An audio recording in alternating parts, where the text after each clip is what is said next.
Alhamdulillahirabbil alamin, wassalatu wassalamu ala asyrafil anbiya'i wal mursalin wa ala alihi wa sahabatihi ajma'in wa man ihtada bihadihi wastanna bisunnatihi ila yaumiddin, amma ba'd. Allahumma 'allimna ma yanfa'una wanfa'na bima 'allamtana warzuqna 'ilma. Bapak-bapak dan ibu-ibu sekalian, ikhwan dan akhwat, a'azani Allah wa iyyakum. Alhamdulillah, kita bersyukur kepada Allah Subhanahu wa taala atas limpahan nikmat yang diberikan kepada kita semua. Kemudian salawat serta salam atas junjungan kita Nabiullah Muhammad sallallahu alaihi wasallam, kepada keluarga beliau, kepada para sahabat beliau, dan semoga sampai kepada kita semua. Bapak-bapak dan ibu-ibu sekalian, kita lanjutkan pembahasan kita masih pada bab sifatus salah atau bab tata cara salat yang diajarkan oleh Nabi Sallallahu Alaihi Wasallam.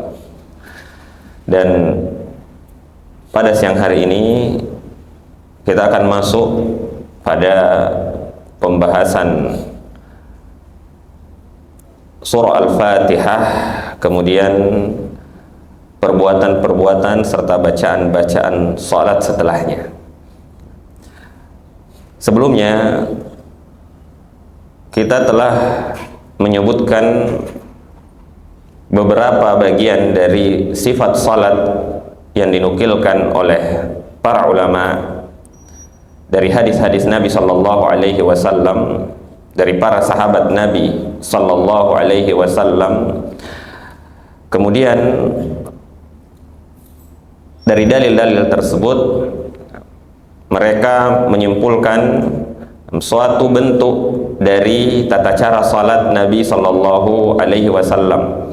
Dan sebagaimana telah kita jelaskan di pertemuan yang lalu, bahwa terkadang dalam pembahasan yang sama, dalam pembahasan sifatus shalah, kita akan mendapatkan beberapa perbedaan pendapat di kalangan para ulama, sehingga tidak mesti setiap pembahasan yang kita dengarkan dengan judul yang sama, yaitu tata cara salat Nabi Sallallahu Alaihi Wasallam, kemudian ada perbedaan dari bahasan lain oleh pemateri lain atau dari kitab yang lain, maka langsung yang berbeda tersebut kita katakan tata cara salat yang salah, dan ini telah kita jelaskan.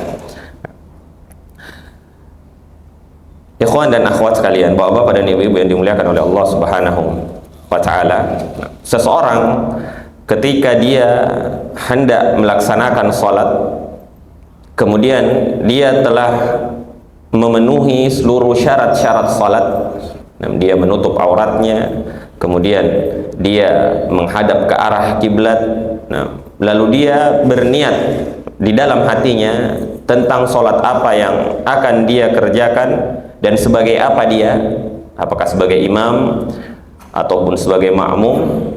Maka setelah itu dia harus segera masuk ke dalam sholatnya dengan takbiratul ihram. Nah, sebagaimana telah kita jelaskan, antara niat dan takbiratul ihram itu nggak boleh ada jeda yang lama. Dia niatkan sholat yang akan dia kerjakan, sholat apa? Apakah itu sholat zuhur, sholat asar, dan seterusnya. Kemudian dia sebagai apa? Apakah dia sebagai makmum atau sebagai imam? Dan itu yang dimaksud dengan niat di sini. Adapun perkara jumlah rakaat, dan tambahan-tambahan lain di dalam niat, maka itu bukan sesuatu yang wajib, walaupun tidak mengapa juga kita niatkan di dalam hati kita. Kemudian setelah itu maka kita masuk ke dalam sholat, dan ini kita sudah bahas ya di pertemuan yang lalu, yaitu dengan takbiratul ihram. Kita membaca Allahu Akbar, Allahu Akbar, dengan mengangkat tangan sejajar dengan bahu atau sejajar dengan telinga. Allahu Akbar. Dan sebagaimana yang telah kita jelaskan pada pertemuan yang lalu, bacaan Allahu Akbar ini adalah rukun. Bacaan Allahu Akbar di awal salat ini disebut dengan takbiratul ihram, yang merupakan salah satu rukun-rukun qauliyah. Sehingga jika bacaan ini salah, maka sejak awal salatnya tidak sah. sejak awal sholatnya tidak sah. Dan ini agak panjang ya, kita bahas di pertemuan yang lalu. Singkatnya, seseorang yang membaca Allahu Akbar dengan memanjangkan hamzah, dia baca Allahu Akbar, atau memanjangkan ba, dia baca Allahu Akbar, nah maka bacaan takbirnya salah, dan sejak awal, sejak masuk ke dalam sholatnya sudah tidak sah, karena salah dalam rukun qauliyah ini. Allahu Akbar artinya apakah Allah Maha Besar, dan itu salah, atau dia baca Allahu Akbar, dia panjangkan ba-nya yang artinya Allah, nah itu gendang. Akbar artinya tobel ya, atau gendang. Nah, yang benar yang dipanjangkan cuma lam, Allahu Akbar. Nah, kemudian setelah itu, dan ini juga kita telah bahas, setelah masuk ke dalam sholat, artinya dia tidak boleh lagi melakukan hal-hal yang bisa membatalkan sholat. Dia tidak boleh berbicara, tidak boleh makan dan minum, tidak boleh banyak bergerak. Nah, kemudian syarat-syarat sholatnya seperti toharo tidak boleh hilang, seperti dia misalnya buang angin atau menyentuh najis dan seterusnya. Nah, setelah takbiratul ihram dia masuk ke dalam sholat, hal-hal yang tadi kita sebutkan dan pembatal-pembatal lainnya itu tidak boleh lagi dikerjakan. Nah, lalu dia membaca doa iftitah atau doa istiftah. Nah, dan di sini ada banyak riwayat tentang doa istiftah. Nah, yang kita banyak hafal sejak kecil itu Allahu Akbar kabira, walhamdulillahi katsira, wa subhanallahi bukratan wa asila, sampai situ. Lalu kita membaca ta'awudz. Nah, adapun inni wajjahtu dan seterusnya itu bacaan tersendiri. Jika ingin dibaca wajjahtu wajhiya lilladzi, maka dia tidak digabungkan dengan Allahu Akbar kabira. Nah, karena riwayatnya berbeda. Nah, gimana jika digabungkan? Ada orang yang menggabungkan, apakah sholatnya batal? Jawabannya tentu tidak, sholatnya tetap sah. Nah, jadi dia baca Allahu Akbar kabira, alhamdulillahi katsira dan seterusnya, atau membaca bacaan-bacaan istiftah lainnya, diantaranya Allahumma ba'id baini wa baina khataayaya dan seterusnya. Atau di antara yang sahih dan banyak diamalkan oleh para sahabat, bacaan subhanakallahumma wa bihamdika wa tabarakasmuka wa ta'ala jadduka wa la ilaha ghairuka. Ini pendek dan termasuk bacaan istiftah yang sahih, termasuk yang paling disunnahkan untuk diamalkan di mazhab Hambali. Bacaan subhanakallahumma wa bihamdika wa tabarakasmuka wa ta'ala jadduka wa la ilaha ghairuka. Nah, dan ini sunnah, bacaan istiftah ini sunnah, dan hanya dibaca di rakaat pertama. Hanya dibaca di rakaat pertama. Nah, kemudian setelah itu dia membaca ta'awudz, a'udzu billahi minasyaitonir rajim, dan ini juga hukumnya sunnah. Lalu setelah itu dia membaca bismillahirrahmanirrahim, yubasmil. Nah, yubasmil, dia baca bismillahirrahmanirrahim. Dan tiga hal ini, istiftah, kemudian ta'awudz, kemudian basmalah, dia baca dengan sir ketiganya. Dia baca dengan sir ketiganya. Lalu ketiganya juga hukumnya sunnah. Nah, kita udah jelaskan juga dengan agak rinci tentang basmalah ini, yang mana mayoritas dari a'immah fuqaha, terutama mayoritas mazhab yang 4 ya, menganggap bacaan bismillahirrahmanirrahim bukan bagian dari Al-Fatihah. Nah, namun tetap disunnahkan untuk dibaca. Dia disunnahkan untuk dibaca dengan sir bismillahirrahmanirrahim. Nah, sebagian ulama mengatakan bismillahirrahmanirrahim bagian dari Al-Fatihah, sehingga dia dibaca bersama Al-Fatihah dan menjadi rukun sholat bersama bagian-bagian lain dari ayat-ayat Al-Fatihah. Nah, seperti di mazhab Syafi'i. Di mazhab Syafi'i bacaan bismillah itu termasuk rukun ya. Nah, maksudnya dia bagian dari Al-Fatihah yang termasuk rukun. Nah, dan mayoritas ulama mengatakan bacaan bismillah atau bismillahirrahmanirrahim ini termasuk sunnah yang dibaca sir sebagaimana istiftah dan ta'awudz ya. Namun yang berbeda untuk bismillahirrahmanirrahim. Nah, basmalah ini dia dibaca di setiap rakaat. Nah, secara sir. Dia dibaca di setiap rakaat secara sir. Ya. Kemudian Dan itu pembahasan sebelumnya ya. Kemudian kita masuk ke pembahasan yang baru. Wa yaqra'ul Fatihata wa yaqra'u ma'aha fi rak'atainil awwalaini min ar-rubaiyati was-sulatsiyati suratan. Ya. Seseorang setelah dia takbiratul ihram, Allahu Akbar, lalu dia letakkan tangan kanannya di atas tangan kirinya, baik itu dia letakkan di bawah pusar, di atas pusar, atau di dada bagian bawah, Allahu Akbar. Nah, lalu dia telah membaca Subhanakallahumma bihamdik, doa istiftah, lalu membaca ta'awudz dan membaca Bismillahirrahmanirrahim, semuanya dengan sir, maka dia masuk ke salah satu rukun salat yang paling utama, yaitu dia membaca surah Al-Fatihah. Nah, dimulai dari Alhamdulillahi Rabbil Alamin Ar-Rahmanir Rahim Maliki Yaumiddin Iyyaka na'budu wa iyyaka nasta'in Ihdinas siratal mustaqim Siratal ladzina an'amta 'alaihim ghairil maghdubi 'alaihim waladdallin. Semua huruf yang ada dari yang saya bacakan tadi, dari Alhamdulillahi Rabbil Alamin, kalau kita mengikuti pendapat jumhur fuqaha, dan kalau mengikuti madhab Syafi'i dari Bismillahirrahmanirrahim, tidak boleh ada huruf yang salah yang nanti merubah arti. Tidak boleh ada panjang pendek yang salah yang nanti merubah arti. Tidak boleh ada satu tasydid yang hilang yang nanti akan merubah arti. Nah, kenapa? Karena bacaan Al-Fatihah ini di setiap hurufnya nanti masuk ke dalam rukun salat.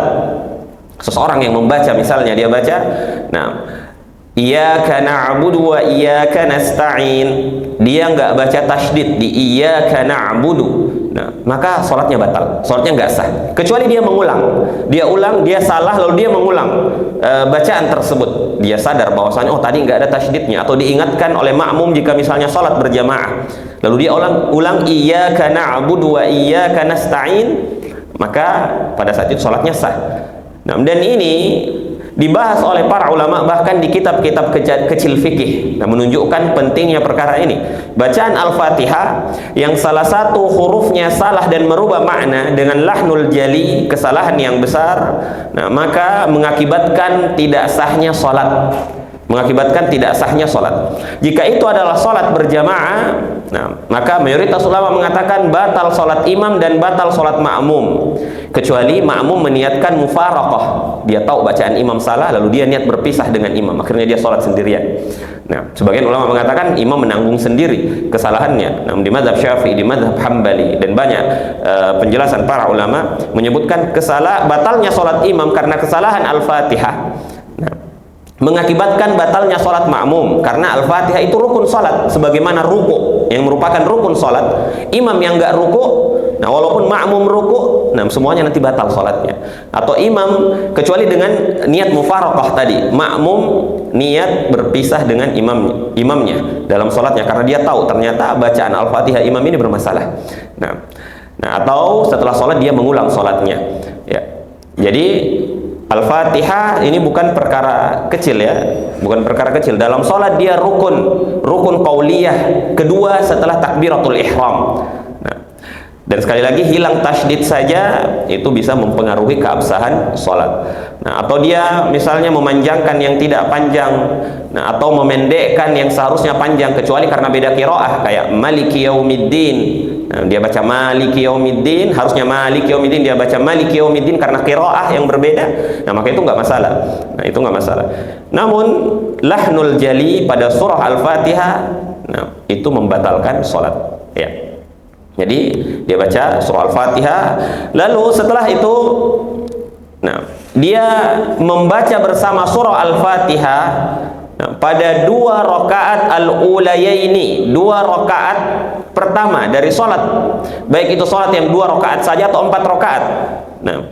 Dia membaca bersama Al-Fatihah salah satu surah dari surah-surah Al-Quran.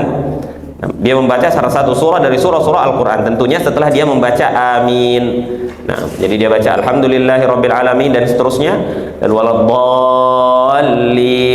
lalu dia baca amin dengan bacaan yang benar ya, amin.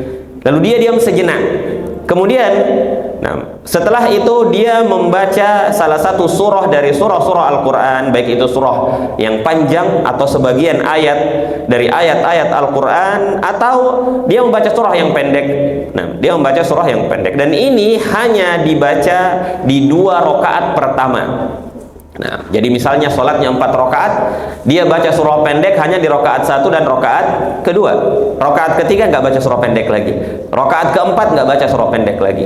Nah, itulah kenapa biasanya ketika sholat berjamaah, sholat rakaat 1, 2 itu agak lama berdirinya. Rakaat 3 dan 4 itu lebih pendek. Kenapa? Di situ tidak dibaca surah-surah dari ayat-ayat Al-Quran atau surah-surah pendek yang ada di dalam Al-Quran. Nah, dan yang utama dari bacaan surah ini adalah membaca surah dengan sempurna, sehingga lebih utama membaca Al-Ikhlas yang pendek itu dengan sempurna daripada membaca 2 halaman panjang dari surah Al-Baqarah. Nah, lebih utama membaca surah yang sempurna daripada beberapa ayat yang tidak selesai surahnya walaupun dia lebih panjang. Nah, dan dalam bacaan surah ini, yang tadi ini masuk ke dalam sunnah salat, Al-Fatihah rukun. Nah, bacaan amin sunnah. Surah pendek di 2 rakaat pertama sunnah. Nah, disunnahkan untuk dibacakan. Kalau nggak dibaca, pahalanya nggak sempurna, namun salatnya tetap sah. Salatnya tetap sah. Nah, untuk salat fajar disunnahkan membaca surah yang tiwalil mufassal, surah yang panjang untuk hitungan salat bukan dari Al-Baqarah, tapi dari surah Qaf sampai surah An-Naba. Nah, jadi di salat subuh disunnahkan untuk baca dari Qaf sampai An-Naba, surah yang panjang. Nah, termasuk yang disunnahkan juga di salat subuh membaca Al-A'la dan Al-Ghasyiyah. Nah, Al-A'la dan Al-Ghasyiyah. Dan selain itu disunnahkan surah-surah panjang dari Qaf sampai surah An-Naba. Nah, adapun untuk sholat maghrib, maka sebaliknya kita disunnahkan untuk membaca surah-surah yang pendek. Nah, min qisarihi, dari surah-surah yang pendek dari ayat Al-Quran, yaitu dari surah Ad-Duha sampai surah An-Nas. Nah, itu yang disebut dengan surah-surah pendek di Al-Quran, dari Ad-Duha sampai surah An-Nas. Nah, adapun selainnya maka di antara An-Naba sampai Ad-Duha itu yang disunnahkan. Maksudnya kayak sholat zuhur, nah, kemudian sholat asar, sholat isya, maka pertengahan, bukan yang panjang, bukan juga yang terlalu pendek. Nah, itu yang disunnahkan. Kemudian penulis mengatakan wa yajharu fil qiraati lailan wa yusirru biha naharan. Nah, disunnahkan untuk menjaharkan bacaan-bacaan salat di malam hari, yaitu 2 rakaat pertamanya. Nah, 2 rakaat pertamanya. Dan termasuk di sini jika kita bangun qiyamul lail. Kita bangun qiyamul lail dan nggak ada orang yang terganggu dengan bacaan kita, maka kita baca dengan jahar. Nah, kecuali mungkin kita sholat di kamar, ada anak yang tidur, ada istri yang tidur. Nah, lalu kita membaca, lalu kita sholat malam, maka kita membacanya jangan terlalu keras. Nah, jadi sholat malam itu disunnahkan, sholat di malam hari secara umum baik wajib maupun sunnah. Nah, maka 2 rakaat pertamanya itu disunnahkan dengan jahar. Adapun sholat di siang hari maka disunnahkan dengan sir. Nah, apa poin yang ingin diambil dari bahasan ini, maksudnya bacaan malam dan siang, bahwa sir dan jahar dalam sholat itu perkara sunnah. Perkara sunnah. Misalnya ada orang yang lupa, nah di malam hari kita tungguin dia baca Al-Fatihah lama banget, tiba-tiba ruku, ternyata dia lupa bahwasanya ini sholat yang harusnya dijaharkan. Nah, dia ruku di sholat maghrib misalnya, padahal kita belum dengar dia baca Al-Fatihah dan surah, padahal dia udah baca dengan sir, dia lupa. Nah, maka kita nggak usah capek-capek di belakang teriak subhanallah, subhanallah. Nah, kita ikut dia ruku dan sholatnya tetap sah, karena itu perkara yang disunnahkan. Kalau dia sengaja tentu itu bukan hal yang utama, itu menyelisih sunnah Nabi Shallallahu Alaihi Wasallam. Namun sholatnya tetap sah. Nah, karena bacaan sir dan jahar Ini perkara yang disunnahkan di dalam salat. Lalu penulis mengatakan illal jumu'ata wal 'ida wal kusufa wal istisqa fa innahu yajharu biha. Nah, kecuali salat Jumat, salat Id, salat kusuf, salat gerhana. Nah, di sini tentunya gerhana matahari. Nah, dan salat istisqa walaupun dia dilakukan di siang hari, maka tetap dengan menjaharkan bacaan. Nah, tetap dengan menjaharkan bacaan. Jumat, Id, kusuf atau gerhana, istisqa, meminta hujan. Nah, maka ini walaupun dikerjakan di siang hari, tetap dengan menjaharkan bacaan. Nah, selesai berdiri dengan amalan-amalannya. Nah, ini amalan-amalan berdiri. Berdiri itu rukun perbuatan. Nah, di rukun perbuatan berdiri ada takbiratul ihram. Ini rukun juga. Ada Al-Fatihah, ini rukun juga. Kemudian ada yang sunnah-sunnah, seperti tadi membaca istiftah di rakaat pertama, membaca ta'awudz di rakaat pertama, membaca bismillahirrahmanirrahim di setiap rakaat. Ini sunnah-sunnah dibaca ketika kita berdiri. Bacaan amin sunnah dibaca ketika berdiri. Nah, kemudian bacaan surah pendek di 2 rakaat pertama atau surah panjang di sholat subuh di 2 rakaat pertama, ini sunnah yang dilakukan dalam keadaan berdiri. Meletakkan tangan atau mengangkat tangan ketika takbiratul ihram, Allahu Akbar, sejajar telinga atau sejajar bahu, lalu meletakkannya di bawah pusar, di atas pusar atau di dada bagian bawah, bukan dada bagian atas. Nah, di dada bagian bawah. Ini sunnah-sunnah perbuatan yang semua terkandung dalam berdiri. Nah, yang terkandung di dalam rukun berdiri. Nah, setelah itu kita pindah ke rukun berikutnya, yaitu ruku'. Perpindahan antara rukun berdiri menuju ruku', diwajibkan untuk membaca takbir intiqal. Ya, kan ada takbir ya, tadi ada takbiratul ihram di awal. Takbir-takbir berikutnya ketika kita berpindah itu disebut dengan takbir intiqal dan hukumnya wajib. Hukumnya wajib, nggak sebagaimana takbiratul ihram yang rukun. Artinya seseorang yang salah di takbir intiqal tanpa sengaja salah baca. Misalnya dia turun Allahu Akbar, dia malah baca sami Allahu liman hamidah, ngantuk dia. Nah, atau dia mau sujud dia baca sami Allahu liman hamidah. Atau dia harusnya sami Allahu liman hamidah, dia malah baca Allahu Akbar tanpa sengaja. Maka hal tersebut nggak membatalkan sholatnya, tapi mewajibkan dia untuk sujud sahwi. Kecuali dia sempat membenarkan bacaannya sebelum pindah ke rukun yang lain.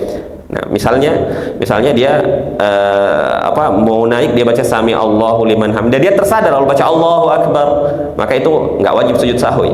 Nah, namun jika seandainya dia cuma baca bacaan yang lain dan meninggalkan wajib ini takbir intiqal, nah, maka dia harus sujud sahwi. Nah, jadi perpindahan dari berdiri menuju ruku', diwajibkan membaca takbir intiqal. Dia baca Allahu Akbar. Tata caranya sama dengan takbiratul ihram. Nah, dia mengangkat tangannya sejajar dengan bahu atau sejajar dengan telinga, Allahu Akbar. Kalau takbiratul ihram ya, takbiratul ihram Allahu Akbar. Nah, atau di bawah pusar Allahu Akbar, atau di dada bagian atas Allahu Akbar. Nah, ini yang di Indonesia sering diamalkan ya.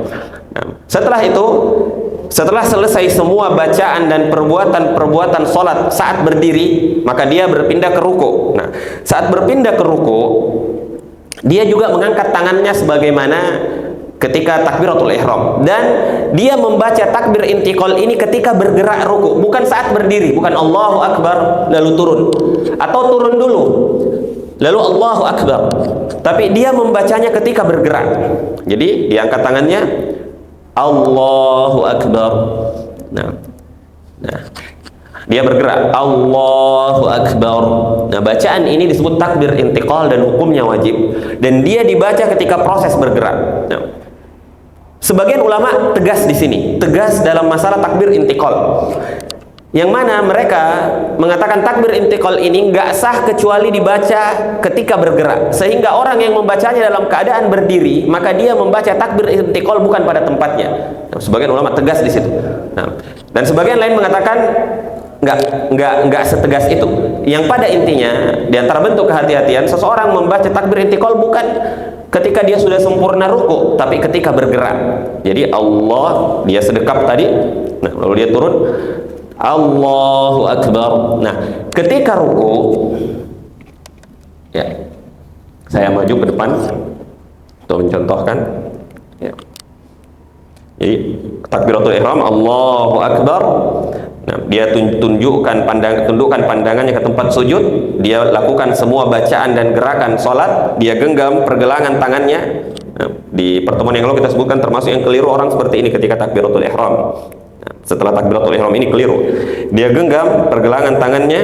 Nah, lalu ketika hendak ruku, dia baca, dia angkat tangannya sejajar dengan pundak atau telinga. Dia baca Allahu Akbar. Lalu dia menggenggam lututnya dengan merenggangkan jari-jari tangannya. Ya, seperti ini. Nah, telapak kaki masih menghadap kiblat. Nah, lalu dia meluruskan punggungnya sebagaimana meluruskan kepalanya. Jadi bukan tunduk seperti ini, bukan mendongak. Nah, jadi kepala lurus dengan punggung. Nah, dan dia menggenggam dia menggenggam lututnya, bukan ditutup seperti ini. Nah, ini yang sunnah. Ini yang sunnah yang pahalanya paling sempurna. Kepala, punggung lurus, lalu tangan menggenggam lutut. Lalu batas minimal ruku adalah sampainya tangan ke lutut. Ada orang ruku seperti ini.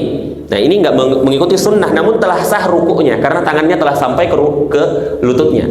Nah, tangannya telah sampai ke lututnya. Atau dia terlalu rendah seperti ini. Ini sah rukunya, namun dia nggak mengikuti sunnah. Dia hilang sebagian pahala dalam pahala sholatnya seandainya pahalanya sempurna. Jadi dia luruskan seperti ini. Nah, kaki tetap menghadap ke kiblat. Ya, tangan agak melengkung sedikit, ya, tergantung posturnya juga, dan ada riwayat yang menyebutkan hal tersebut. Lalu setelah itu dia bangkit dari rukuknya dengan membaca Sami Allahu liman hamidah, dan bacaan ini dibaca ketika bergerak naik. Sami Allahu liman hamidah, dan bacaannya harus benar karena bacaan ini termasuk wajib salat. Sami'a pakai ain, Sami Allahu liman hamidah, kecuali bagi makmum. Makmum tidak membaca Sami Allahu liman hamidah. Orang yang menjadi imam dan salat sendirian ketika naik, dia baca Sami Allahu liman hamidah. Mirip takbiratul ihram lagi, sejajar pundak atau telinga. Bukan seperti ini. Kalau seperti ini kunut, ya. Kunut. Jadi Sami Allahu liman hamidah.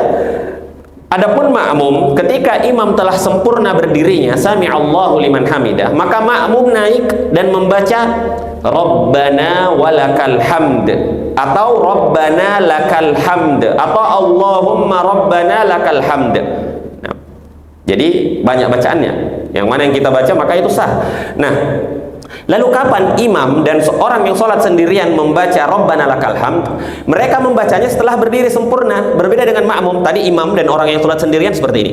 Sami Allahu liman hamidah. Lalu dia baca Rabbana lakal hamd.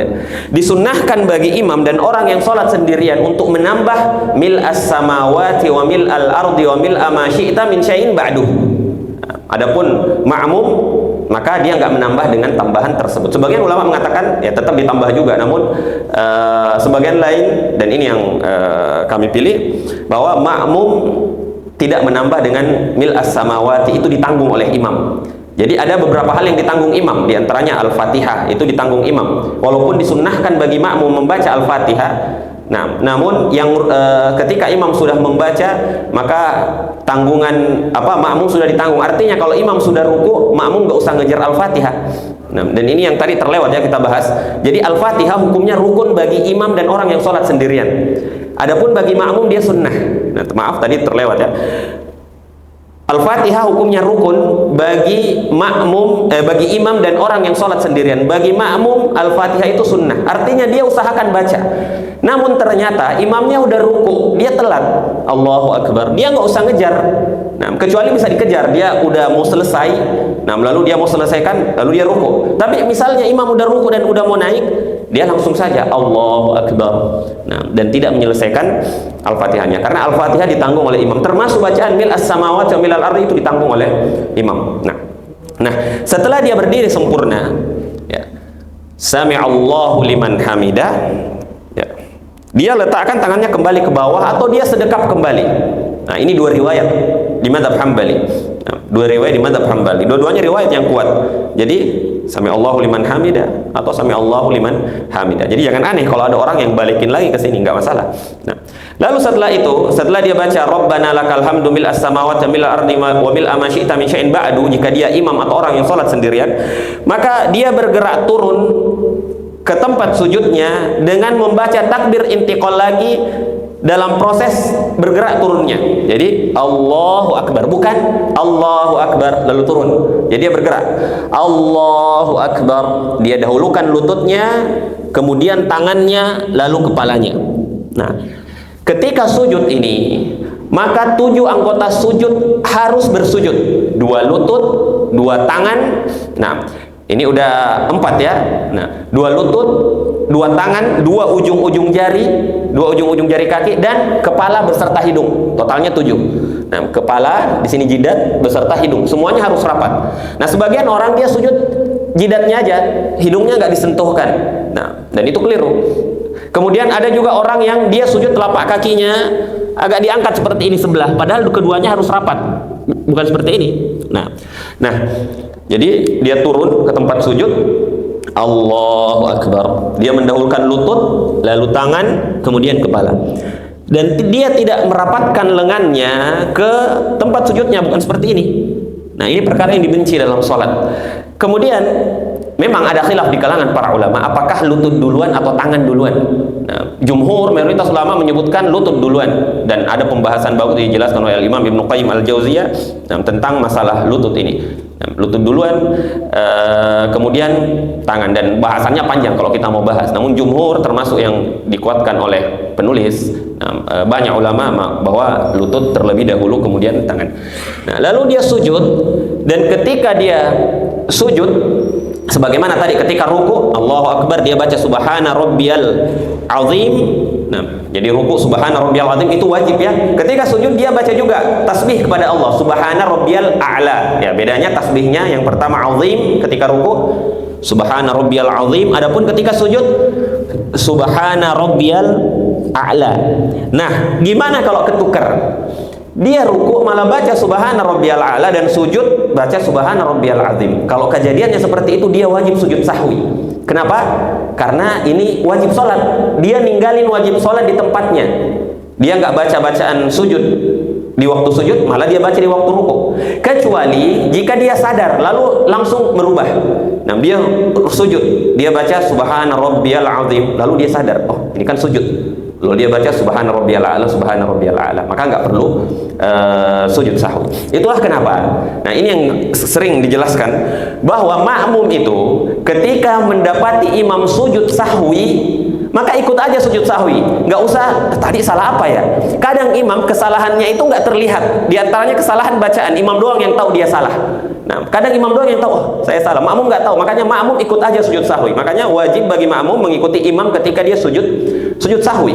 Nah, walaupun dia nggak salah, Nah, kemudian ya, dia lanjutkan sujudnya dengan bacaan subhana rabbiyal a'la atau bacaan-bacaan yang lain dari bacaan sujud. Nah, diwajibkan baca sekali, disunnahkan 3 kali sama dengan ruku tadi. Nah, lalu setelah itu dia takbir lagi naik, Allahu Akbar. Jadi di pergerakannya dia baca Allahu Akbar. Dia letakkan kedua tangannya di lututnya, kemudian dia duduk dengan model iftirash. Ya, iftirash itu dia duduk di kaki kirinya lalu menegakkan kaki kanan. Bukan bikin X seperti ini. Nah, bukan juga seperti ini. Nah, dan juga walaupun ada riwayat seperti ini tapi tetap tidak utama. Yang utama tetap seperti ini. Ya. Dia tegakkan kaki kanan dan menghadap, jari-jari kakinya menghadap kiblat. Ujung-ujung jarinya menghadap kiblat. Kecuali bagi orang yang nggak bisa, mungkin badannya besar atau dia kakinya sakit, ada asam urat, maka dia boleh seperti ini. Nah, lalu gimana seandainya dia duduk kayak gini? Apakah sholatnya sah? Ya tentu sholatnya sah, karena yang rukun itu duduknya. Duduk itu rukun. Adapun posisi duduk itu sunnah. Jadi seperti ini disunnahkan. Nah, artinya kalau ditinggalkan sholatnya sah, namun hilang keutamaannya. Jadi yang penting duduk udah rukun, dan yang disunnahkan seperti ini. Ketika duduk dia membaca Rabbighfirli, Rabbighfirli, atau bacaan duduk yang lain, Rabbighfirli warhamni dan seterusnya. Nah, jadi Rabbighfirli itu yang paling pendek dan mudah dan sahih dari Nabi Shallallahu Alaihi Wasallam.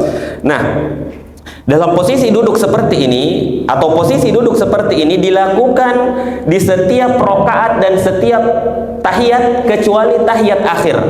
Kalau tahiyat akhir berubah menjadi tawarruk, yaitu duduk di lantai, bukan lagi duduk di kaki. Nah, tahiyat akhir seperti ini. Tahiyat awal atau sholat yang tahiyatnya cuma satu, jadi tahiyatnya awal doang, satu doang, maka duduknya seperti ini semua, seperti sholat sunnah, nah, atau sholat subuh, nah, atau sholat witir yang 3 rakaat langsung, nah, seperti ini duduknya. Adapun yang 2 rakaat, 2 tahiyat, maka tahiyat akhirnya duduk dengan tawarruk. Nah, kemudian ini yang terakhir. Jadi sifat sholat Nabi ini kita bahas 3 bagian ya, karena nanti ada bacaan-bacaan sholat juga. Bagian terakhir, seseorang ketika dia sudah sujud, dia duduk di antara 2 sujud, lalu dia sujud lagi, Allahu Akbar. Nah, kalau sholat sendiri lengannya dibuka seperti ini, lengan dibuka. Kemudian kalau sholat berjamaah ditutup, jangan mengganggu orang yang di samping kita. Kalau berjamaah ditutup, kalau sendiri dilebarkan. Adapun tumit, sebagian ulama mengatakan ditutup, sebagian mengatakan sejajar dengan lutut, dan ini mayoritas ulama mengatakan sejajar dengan lutut. Nah, ada sebagian yang mengatakan dia tumitnya ditutup sebagaimana dalam hadis Aisyah. Ya, nah, dia sujud lagi, Allahu Akbar. Dia ingin bangkit ke rakaat berikutnya. Ketika hendak bangkit ke rakaat berikutnya, maka dia langsung naik seperti ini. Dia bertumpu dengan ujung-ujung jari kakinya dan meletakkan tangannya di pahanya, langsung berdiri. Allahu Akbar. Nah, ini juga bagian yang diperselisihkan oleh para ulama. Namun jumhur ulama dan dalil-dalil yang ada menunjukkan model seperti ini. Jadi dari sujud dia bangkit, Allahu Akbar. Nah, sebagian ulama mengatakan disunnahkan duduk istirahat seperti ini, Allahu Akbar, duduk sejenak lalu bangkit. Nah, lalu bangkit seperti ini. Nah, perkara duduk istirahat ini menjadi perselisihan panjang di kalangan para ulama. Mayoritas ulama mengatakan tidak ada duduk istirahat kecuali bagi orang yang memiliki uzur, dia tua atau dia nggak bisa, memang dia nggak bisa langsung naik, jadi duduk dulu istirahat. Nah, kenapa? Karena riwayat yang menyebutkan duduk istirahat, riwayat dari Ibnul Huwairits, ada hadisnya, hadis sahih, salah seorang sahabat junior. Beliau meriwayatkan hadis itu di saat usia Nabi sudah tua renta, sudah tua sekali. Beliau udah nggak bisa, udah 60-an tahun, beliau udah nggak bisa bangkit sebagaimana sebelumnya, ya, sebagaimana sebelumnya langsung naik. Jadi beliau bertumpu dengan duduk istirahat dulu, lalu naik berdiri. Nah, lalu naik berdiri. Nah, apakah kita bertumpu dengan tangan atau bertumpu dengan kedua kaki? Ini juga diperselisihkan oleh para ulama. Namun yang kita bahas bagaimana disebutkan oleh penulis dan yang dikuatkan oleh banyak ulama. Jadi langsung berdiri, Allahu Akbar. Ya, kalau nggak bisa nggak apa-apa. Kalau nggak bisa, Allahu Akbar, duduk, bangkit. Kalau nggak bisa langsung bangkit, ya nggak apa-apa juga, naik seperti ini. Jadi sebenarnya ini perkaranya luas ya. Cuma yang dibahas oleh para ulama adalah mana yang lebih afdol. Apakah duduk istirahat dulu atau langsung? Apakah bertumpu dengan tangan atau tidak bertumpu dengan tangan? Dan itu pembahasan yang panjang yang kita nggak akan bahas khilafnya di kalangan para ulama. Namun kita akan membahas bagaimana yang disebutkan oleh penulis rahimahullahu ta'ala. Nah, setelah itu dia bangkit berdiri dan melanjutkan rokaatnya, dan berikutnya kita akan lanjutkan di pertemuan yang ketiga, masih di bahasan sifat sholat Nabi ya, tentang tahiyat awal, tahiyat akhir, kemudian sampai salam dan zikir setelah sholat. Nah, itu pembahasan kita Bapak-bapak dan Ibu-ibu sekalian. Mungkin ada pertanyaan sebelum kita tutup, dipersilahkan jika ada pertanyaan. Ya, silakan. Saya pernah membaca dari pasaran Nabi karya Stefan Melis bahwasanya yang sedang di tempat besar itu hadisnya lepas ada sorowi yang Ya, betul. Kemudian ini dibahas oleh Stefan Melis dan memang katanya memang. Ya, betul. Gimana? Ya, ini bagus pertanyaannya. Jadi para ulama yang mengatakan meletakkan tangan di bawah pusar itu enggak sunnah dan lebih mengutamakan di dada bagian bawah ya, bukan dada bagian atas, dada bagian bawah. Nah, itu mendhaifkan hadis di bawah pusar dan mensahihkan hadis di dada, sedekap di dada. Dan ini khilafnya qadim, sebelum Syekh Al-Albani sudah ada. Nah, termasuk di mazhab Syafi'i mereka mensahihkan. Kenapa di Syafi'i mereka sedekapnya di sini? Nah, beda dengan Hanafi dan Hambali yang di bawah pusar. Karena di mazhab Syafi'i mereka mensahihkan hadis ini dan mendhaifkan yang di bawah pusar. Nah, para ulama yang menguatkan pendapat bahwasanya yang utama, ingat, yang utama bukan masalah boleh atau enggak. Nah, yang utama itu di bawah pusar, mereka mendhaifkan semua hadisnya. Imam Ahmad bin Hambal juga mendhaifkan, bukan cuma Imam Ahmad, maksudnya Imam Ahmad dan ulama-ulama Hanabilah, muhaddisin, ahli hadis. Nah, generasi awal, generasi pertengahan sampai generasi mutaakhirin, mereka mendhaifkan semua yang di bawah pusar termasuk yang di dada. Mereka juga mendhaifkan yang di bawah pusar, benar. Cuma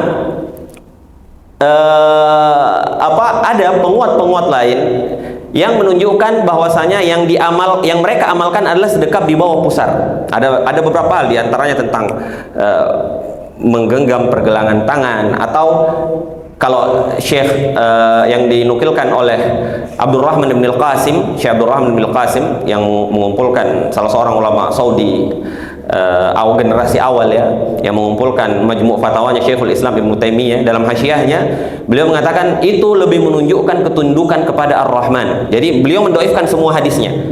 Di sini dhaif, di sini juga dhaif, tapi yang di bawah pusar itu lebih menunjukkan ketundukan kepada Allah Subhanahu wa ta'ala. Jadi kembali memang kepada ijtihad para ulama. Bagi yang mensahihkan di dada, maka dia akan letakkan di dada. Nah, bagi yang mendhaifkan, dia akan meletakkannya di bawah pusar misalnya, karena dia menganggap itu lebih kuat walaupun dhaif juga. Nah, walaupun dhaif juga. Jadi khilafnya sudah lama, dan Syekh Al-Albani termasuk ulama yang mensahihkan hadis di dada dan melemahkan yang di bawah pusar. Melemahkan yang di bawah pusar, termasuk Ustaz Abdul Hakim hafizahullah taala. Nah, kemudian banyak ulama yang malah mendhaifkan kedua hadisnya. Namun kita nggak akan bahas tentang hadis tersebut, maksudnya kenapa, di sisi mana nanti para ulama yang mendhaifkan, lalu bantahan terhadap yang mengatakan itu sahih, dan sebaliknya misalnya bantahan Syekh Al-Albani kepada yang mengatakan itu dhaif dan seterusnya. Itu bukan bahasan kita, namun khilafnya memang sudah selesai. Dan itu diantara sebab kenapa para ulama ada perbedaan pendapat dalam sifat sholat. Karena diantara sebabnya, sebagian mendhaifkan hadis yang disahihkan oleh yang lain, atau dia mensahihkan hadis yang didhaifkan oleh yang lain. Nah, seperti itu. Mirip nanti dengan perkara turun dengan lutut dulu atau tangan. Nah, sama dengan perkara duduk istirahat atau enggak, tapi untuk duduk istirahat bukan perkara mendhaifkan hadis atau melemahkan, tapi masalah kibar sahabat itu nggak meriwayatkan hadis itu, padahal ini perkara yang zahirah, yang nampak oleh mereka, dan yang meriwayatkannya hanya sahabat muda yang melihat Nabi sholat di akhir hayat Nabi Shallallahu Alaihi Wasallam. Dan Allahu alam, ini khilaf biasa di kalangan para ulama yang tidak mengeluarkan salah satu dari yang lainnya dari Ahlus Sunnah wal Jamaah. Kalau kita ke Saudi akan lihat banyak orang yang sedekap di bawah pusar, seperti Syekh Shalih Fauzan atau ulama-ulama Syekh Sudais dan lainnya, karena mereka memang mengikuti mazhab Hambal dalam masalah ini dan mendhaifkan hadis dada. Nah, sebagian lain seperti murid-murid Syekh Al-Albani, sebagian ustaz kita di Indonesia, mereka di dada bagian bawah karena mereka menganggap hadis itu sahih, dan ini perkara biasa. Khilaf di dalam masalah fikih itu perkara yang biasa. Ya, kita cukupkan ikhwan dan akhwat sekalian, azani Allah wa iyyakum. Semoga bermanfaat. Subhanakallahumma wa bihamdika asyhadu an la ilaha illa anta astaghfiruka wa atubu ilaik, wa akhiru da'wana alhamdulillahi rabbil alamin. Wassalamualaikum warahmatullahi wabarakatuh.